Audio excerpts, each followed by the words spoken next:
Hello दोस्तों, आज मैं आपको जो कहानी सुनाने जा रही हूँ, ये कहानी है गरीब कचरे वाले की 5 बेटियों की विदाई की। तो चलिए दोस्तों, देखते हैं आज की ये कहानी। कमलाबाई नाम की एक औरत गरीब तबके से थी, जिसका पति ज्यादा नशाबाजी करने से चल बसा था। ऐसे में उसकी 5 बेटियों की जिम्मेदारी उसके ऊपर आ जाती है। उनकी मकान मालकिन उन्हें घर से बेघर कर देती है, जिसके बाद कमलाबाई अपनी 5 बेटियां, जो कि 2 नैना और सुनैना 4 से 5 साल की थीं, और आरती, पायल और सपना 9 से 12 साल की उम्र की थी, रोड पर अपने बच्चों के साथ भटकते हुए वो पेड़ के नीचे बैठ जाती है, जहाँ उसकी छोटी बेटी सुनैना कहती है, माँ बहुत भूख लगी है, कुछ खिला दो ना माँ। हाँ माँ, अब तो पेट में चूहे दूध रहे हैं। माँ, ये कब तुतलाना छोड़ेंगी? बेटा, ये अभी बहुत छोटी हैं। जब ये बड़ी हो जाएंगी तो ऐसे नहीं बोलेंगी। माँ, पेट में बहुत तेज दर्द हो रहा है और दीदी मजाक उड़ा रही है। इन्हें पता नहीं मुझे कितनी भूख लगी है। सुबह से कुछ नहीं खाया हम सब ने। माँ, भूख लगी है, कुछ खिला दीजिए ना। सुबह से बहुत चल रही हैं, अब तो पैरों में भी दर्द हो रहा है। पापा के जाने के बाद कितना कुछ हमारे साथ हो रहा है। माँ, कोई बात नहीं बेटा, फिलहाल तुम सबकी सुरक्षा के लिए पहले मुझे कोई जगह देखनी होगी। थोड़ा सा बच्चों और आगे चलो, मैं वहीं से खाना खिला देती हूँ तुम्हें। माँ, मेरे पैरों में बहुत तेज दर्द हो रहा है। आजा, मैं तुझे अपनी गोद में ले लेती हूँ। तभी कमलाबाई अपनी छोटी बेटी को गोद में लिए बाकी बच्चों के साथ आगे आगे चलती है, जहाँ हैंडपंप से वो उन्हें पानी पिला देती है और मंदिर के बाहर बट रहे खाने से अपने बच्चों को खाना खिला देती है। जिसके बाद उसके भूखे बच्चे और खाना मांगने लगते हैं। तभी पुजारी जी कहते हैं, अरे तुझे और तेरी बहन को मैंने 3 बार खाना दे दिया, अब क्या भंडारे के नाम पर सारा भंडारा तुझे ही खिला दूं? चल निकल यहाँ से। पता नहीं ये भिखारी कहाँ से आ जाते हैं। तुम्हारी जगह रोड और कचरे में है, भागो यहाँ से। पंडित जी, ऐसा मत कीजिए, प्लीज, बहुत भूख लगी है। पंडित जी, मैं आपके आगे हाथ जोड़कर कहती हूँ, मेरे बच्चों को खाना खिला दीजिए। बहुत दिनों से वो भूखे हैं, इसके बाद भी खाना कितने दिन तक नहीं मिलेगा ये भी नहीं पता।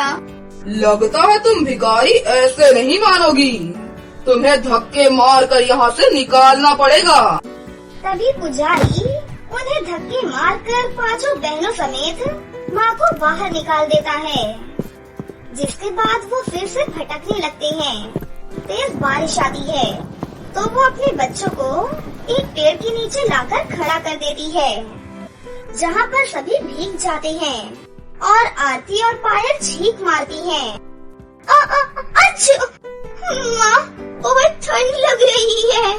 माँ, मुझे तो बहुत कपकपी हो रही है। हमारे पास तो इस एक जोड़ी कपड़े के अलावा कुछ भी नहीं है। माँ, हमें कोई घर में रहना चाहिए ना माँ, दोनों छोटी बीमार पड़ जाएंगी। तुम सब चिंता मत करो बच्चों, इस बारिश के कम होते ही मैं कोई न कोई जगह ढूंढ लूंगी जहाँ तुम सभी रह सको। अरे, नैना को तो बहुत तेज बुखार आ गया। हे भगवान, हम गरीबों पर ये कैसा दुखों का भवंडर छाया हुआ है। मेरे बच्चे ऐसे समय में ठंड से कांप रहे हैं और कोई घर भी नहीं है। बच्चों को भी बुखार आ गया, कोई सहारा दीजिए ऊपर वाले। तभी सामने जाती हुई एक साइकिल से एक बड़ी सी थैली गिर जाती है, जिसे उठाकर कमला अपने बच्चों को ढककर जैसे तैसे एक पार्क में ले जाती है, जहाँ उसे बड़े बड़े पाइप मिलते हैं और उस पाइप में ही वो माँ बेटियाँ बैठ जाती हैं। बच्चों, आज से यही हमारा घर है, हम यहीं रहेंगे।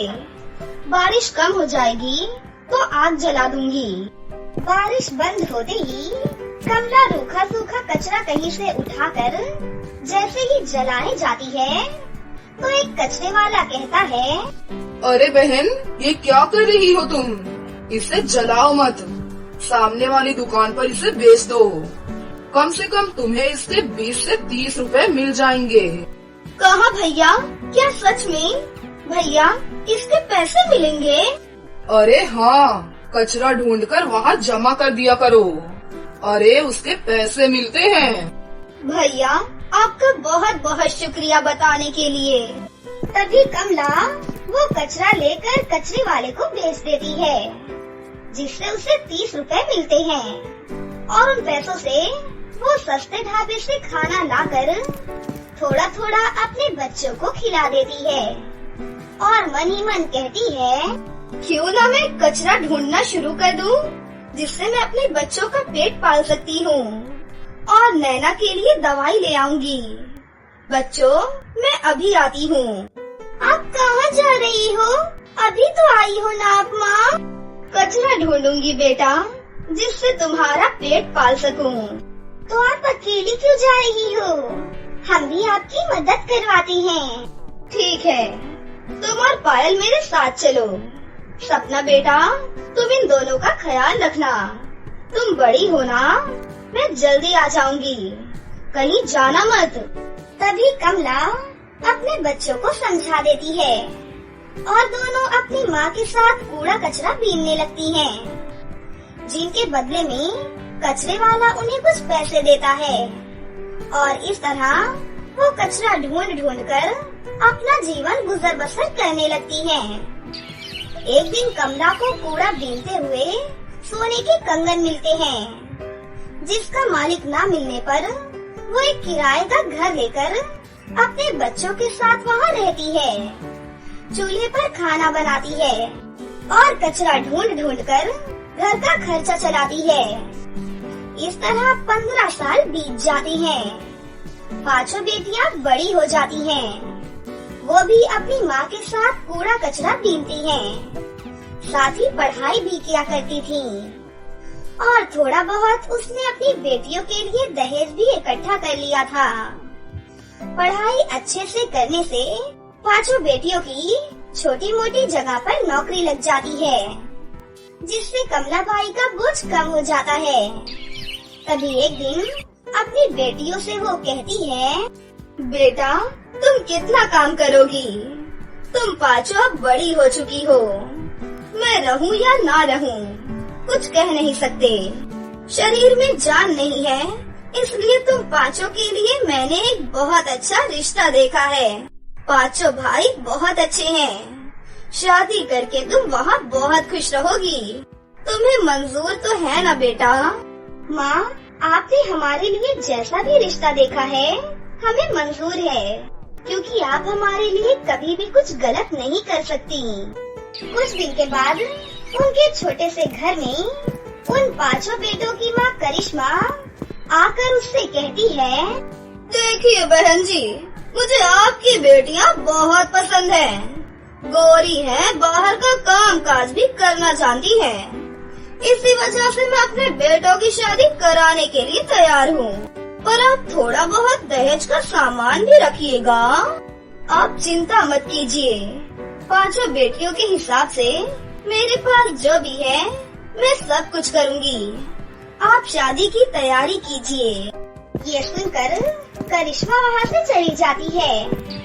अगले हफ्ते कमलाबाई की 5 बेटियों की शादी करिश्मा के 5 बेटों से हो जाती है। तभी विदाई के समय दहेज का सामान देकर करिश्मा विदाई रोककर कहती है, माफ कीजिए कमला बहन, लेकिन हम आपकी बेटियों को विदा करके घर नहीं ले जा सकते। आपने कहा था कि अच्छे से दहेज वगैरह देंगे, लेकिन ये सब क्या है? 5 बेटियों के नाम पर आपने एक टीवी, अलमारी, बेड दे दिया। बस, न फ्रिज है न एसी है, हाथ पर पैसे भी 20,000 रुपए रखे हैं। 5 बेटियों के हिसाब से 5 जगह दहेज भी तो दे देती। बहन जी, मुझसे जितना हो पाया मैंने उतना कर दिया। बहुत संघर्ष करके ये सब जमा किया है मैंने अपनी बेटियों के लिए। मुझे लगा था आप खुले विचारों की हैं, तो दहेज की मांग नहीं करेंगी और इतने से बात बन जाएगी। मैं आपके आगे हाथ जोड़ रही हूँ, मेरी बेटियों की डोली मत रोकिए। नहीं, आपको दहेज जुटाना ही होगा। तभी लोगों के सामने कमलाबाई भीख मांगने के लिए मजबूर हो जाती है, कभी किसी सब्जी वाले से तो किसी दूध वाले से, मगर कोई भी उसे पैसे नहीं देता है। ये देखकर पांचों बेटियों की आंखों में आंसू आ जाते हैं और वो कहती हैं, माँ जी, हमारी माँ ने बड़ी मुश्किल से हमें पाल पोस कर बड़ा किया है और अपने पैरों पर खड़ा किया है, और आप किस जमाने में जी रही हैं? दहेज लेना और देना दोनों ही गलत है। वो सब मैं नहीं जानती। माँ जी, आप ये तो जान ही लीजिए कि हमारी माँ ने कैसे हमारा पालन पोषण किया है। पाइप में रहते थे, कचरा बीनकर हमें खाना खिलाया है, पढ़ाया है, काबिल बनाया है। कभी कभी तो खाने के लिए भी कुछ नहीं होता था, फिर भी जैसे तैसे दहेज जमा किया है। माँ जी, क्या आपके बेटे इतने नाकारा हैं कि उन्हें दहेज की जरूरत है? नहीं ना, आप ही बताइए मनोज जी। हाँ माँ, आपके बेटे बहुत कमाऊ हैं, उन्हें दहेज नहीं चाहिए। इनकी माँ ने बहुत संघर्ष करके अकेले ही इन पांचों को पाला पोसा है। कचरा बीनकर सालों तक गुजारा करना बहुत हिम्मत का काम होता है। और माँ, एक माँ अपनी पांचों बेटियाँ दे रही हैं, जो कि बेहद अनमोल होती हैं, सबसे बड़ी दुनिया की दौलत होती हैं। तो और क्या चाहिए हमें? प्लीज माँ, अपनी बहुओं को घर ले चलिए। तुम्हारे मुंह से ये सब बातें सुनकर मुझे एहसास हुआ कि मैंने अपने बच्चों की अच्छी परवरिश की है। कमला बहन और बहुओं बेटो, मुझे माफ कर दो। पता नहीं मैंने ये सब क्यों बोला। मुझे कोई दहेज नहीं चाहिए। सबसे कीमती अनमोल तो तुम ही हो, जो मेरे घर को स्वर्ग बनाकर रखोगी। चलो बेटा, बहुओं को अपने घर ले चलो। शुक्रिया बहन जी। माँ, हम सबको इतने प्यार और अच्छी परवरिश से पालने के लिए आपका बहुत बहुत शुक्रिया। तभी पांचों बेटियाँ अपनी माँ के गले लगकर रोने लगती हैं और अपने जीवन साथियों के साथ विदा होकर अपने नए जीवन की शुरुआत करती हैं, जिसके बाद वो सभी हंसी खुशी से रहने लगती हैं। रामनगर के एक सुंदर से गांव में विजय नाम का एक आदमी अपनी पत्नी अनुराधा और अपनी एक प्यारी सी बेटी खुशी के साथ रहता था। सुबह सुबह ही विजय अपने काम पर चला जाता था और रात होने पर घर वापस लौट कर आता था। विजय का परिवार गरीब नहीं था और ना तो ज्यादा अमीर था।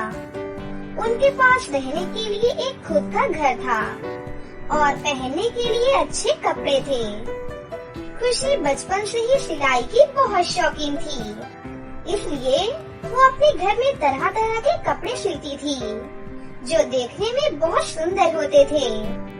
खुशी को सिलाई करता देख उसकी माँ को बिल्कुल भी अच्छा नहीं लगता था। खुशी बेटा, ये तुम फालतू के काम क्यों करती हो? तुम्हें कपड़े सिलकर भला क्या मिलेगा? तू घर का कुछ काम भी कर लिया कर। दिन भर तू कपड़े ही सिलती रहती है। क्या माँ, मैंने आपसे कितनी बार बोला है कि मुझे कपड़े सिलना बहुत अच्छा लगता है, इसलिए मैं कपड़े सिलती हूँ। आप मुझे हमेशा डांटती रहती हैं। अच्छा माँ, ये बताओ मैंने ये फ्रॉक कैसी सिली है? हाँ, देखने में तो सही है। अच्छा चल ठीक है, अब मैं जा रही हूँ घर का काम करने के लिए। ऐसा बोलकर अनुराधा घर का काम करने के लिए चली जाती है। खुशी मन ही मन खुश हो रही थी, क्योंकि उसकी माँ ने पहली बार उसके सिले हुए कपड़े की तारीफ की थी। आज मैंने सच में बहुत अच्छी फ्रॉक बनाई है। आज तो माँ को भी पसंद आ गई। विजय के परिवार के ऐसे ही खुशियों के दिन बीत रहे थे, लेकिन एक दिन अचानक से विजय काम पर नहीं जाता है। तो अनुराधा कहती है, क्या हुआ? आज आप काम करने के लिए नहीं गए? हाँ अनुराधा, मेरी तबीयत आज कुछ ठीक नहीं लग रही है। मैं कल से काम पर जाऊंगा। अगले दिन सुबह होने पर भी विजय काम पर नहीं जाता है। विजय अपने बिस्तर में ही अभी भी सोया हुआ था। तब अनुराधा आकर कहती है, अरे आपको क्या हुआ है? आप अभी तक सोए हैं? काम पर नहीं जाना है क्या? अनुराधा, मेरी तबीयत बहुत ही ज्यादा खराब है। आज मैं काम पर नहीं जा पाऊंगा। तुम मेरे लिए बाजार से दवाइयाँ लेकर आ जाओ। अनुराधा बाजार जाकर विजय के लिए दवा लेकर आ जाती है। विजय को दवा खाते खाते कुछ दिन बीत जाते हैं, लेकिन विजय की तबीयत में कोई भी सुधार नहीं आता है। दिन ब दिन विजय की तबीयत और ज्यादा बिगड़ती ही जा रही थी। अब ऐसा लग रहा था कि विजय अब इस दुनिया में ज्यादा दिनों तक जीवित नहीं रह पाएगा। अनुराधा बहुत परेशान थी, क्योंकि अनुराधा विजय को बहुत डॉक्टर के पास दिखा चुकी थी। फिर एक दिन अचानक विजय की मौत हो जाती है। अनुराधा और खुशी बहुत रोती हैं, क्योंकि अब उनके घर का खर्च कैसे चलेगा। विजय के इलाज में बहुत सारे पैसे खर्च हो गए थे। अब उनके पास बहुत कम पैसे बचे थे। अनुराधा की समझ में नहीं आ रहा था कि अब वो क्या करे और घर का खर्च कैसे चलाए। फिर एक दिन खुशी अपनी माँ के पास जाकर उनसे कहती है, माँ, मैं आपसे एक बात कहूँ? जैसा कि आपको पता है, मुझे कपड़े सिलना कितना अच्छा लगता है और मैं कितनी अच्छे कपड़े सिलती हूँ। तो क्यों ना मैं कपड़े सिलूं और आप उन कपड़ों को ले जाकर बाजार में बेच दीजिए। ऐसा करने से हम लोगों को कुछ तो पैसे मिल ही जाएंगे, जिससे हम लोगों के घर का खर्च चल जाएगा। हाँ खुशी, तुम सही कह रही हो। मैं कल से ही तुम्हारे बनाए हुए कपड़ों को ले जाकर बाजार में बेच दूंगी। फिर अगले ही दिन से खुशी कपड़े सिलने लगती है और उसकी माँ उन कपड़ों को ले जाकर बाजार में बेच देती थी। खुशी के हाथ के बनाए हुए कपड़े इतने सुंदर होते थे कि जल्द ही सारे कपड़े बिक जाते थे। इतनी जल्दी कपड़ों को बिकते हुए देखकर अनुराधा बहुत खुश होती है। एक महीना बीत जाता है और अब अनुराधा के पास बहुत सारे पैसे हो गए थे। उन पैसों से अनुराधा एक बहुत बड़ी कपड़ों की दुकान खोलती है। इधर खुशी बहुत ही सुंदर कपड़े सिलती है। एक साल के बाद अब अनुराधा बहुत अमीर हो गई थी। उसके पास पैसों की कोई कमी नहीं थी। अनुराधा एक बहुत बड़ा घर बनवा लेती है। अब अनुराधा अपनी बेटी खुशी के साथ हंसी खुशी से एक खुशहाल जीवन गुजारने लगती है। तो दोस्तों, कैसी लगी आपको हमारी ये कहानी? अगर आपको हमारी कहानी अच्छी लगी हो तो इसे जरूर लाइक करें। साथ ही हमारे चैनल को सब्सक्राइब भी कर लें और बेल आइकन को दबाना ना भूलें। मिलते हैं अगली वीडियो में। धन्यवाद।